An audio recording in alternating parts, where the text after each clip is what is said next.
Aujourd'hui, on va parler pinceau avec notre gamme Cruelty Free en poils exclusivement synthétiques. Alors, on est souvent un petit peu perdu. Lequel sert à quoi? Ça va être l'objectif du tuto aujourd'hui. On commence avec les pinceaux pour le teint. Vous avez le pinceau fond de teint. Lui, il va vous servir pour l'application des bases de maquillage, mais également de la bébé crème, mais aussi donc du soin de teint. Toujours en application de l'intérieur vers l'extérieur de manière à lisser la matière. Puis, vous allez avoir le kabuki. Le kabuki, c'est un pinceau que vous allez pouvoir utiliser avec les Mineral Silk pour avoir un résultat plus couvrant, plus sophistiqué, pour avoir un effet fond de teint. Pourquoi on l'utilise ? Tout simplement parce que son poil est plus dru, plus dense, et ça va permettre d'avoir une application plus en couvrance.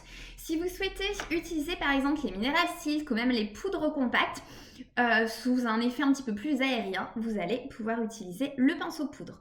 Donc lui à utiliser en mouvement circulaire dans le but donc de fixer et également matifier. Puis, vous avez le pinceau blush. Donc évidemment, pour l'application de nos blushs au niveau du creuset de la joue, toujours en application extérieure vers l'intérieur. Attention, jamais l'inverse. On poursuit avec le pinceau duo pour les sourcils. Un côté goupillon pour pouvoir brosser le sourcil avant de manière à le mettre en place, mais également le brosser après de manière à enlever éventuellement les excédents de matière. Et le côté biseauté de manière à déposer votre matière. Ensuite, vous allez avoir le pinceau brosse comme ceci. Donc là, ça va être pour l'utilisation de vos cils et sourcils. Pareil, pour pouvoir les brosser, enlever l'excédent éventuellement aussi de mascara au niveau des cils.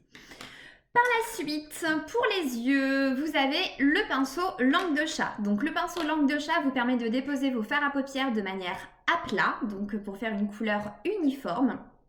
Puis vous avez le pinceau boule qui va être lui destiné à plutôt marquer le creux de l'œil de manière à structurer le regard. Puis si vous souhaitez estomper, vous avez pour ça le pinceau estompeur.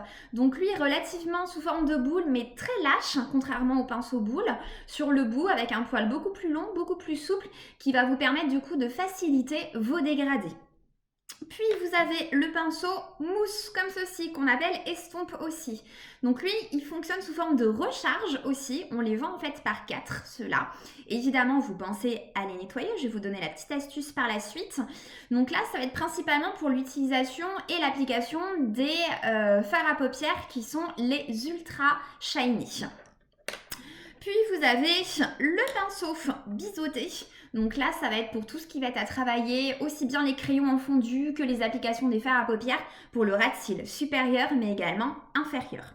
Pourquoi pas aussi pour l'utilisation du 206 en fard à paupières humide pour l'application d'un eyeliner si vous préférez à l'application d'un eyeliner bien sûr classique type le 0,70. Et ensuite, pour terminer, vous avez le pinceau lèvres qui va bien sûr vous apporter de la précision sur le contour. Il va être indispensable pour la netteté et bien sûr pour avoir une jolie bouche. Voilà, pour prendre soin de vos pinceaux, il va falloir évidemment les nettoyer. Vous les nettoyez à l'eau et au savon. Attention de l'eau pas trop chaude. Vous les faites sécher surtout bien à plat, jamais debout comme ceci, toujours bien à plat. Et puis après, bien sûr, vous pouvez vous en resservir autant que possible. Voilà, j'espère que ce tuto vous aura plu et je vous souhaite une bonne journée et à bientôt. Ciao!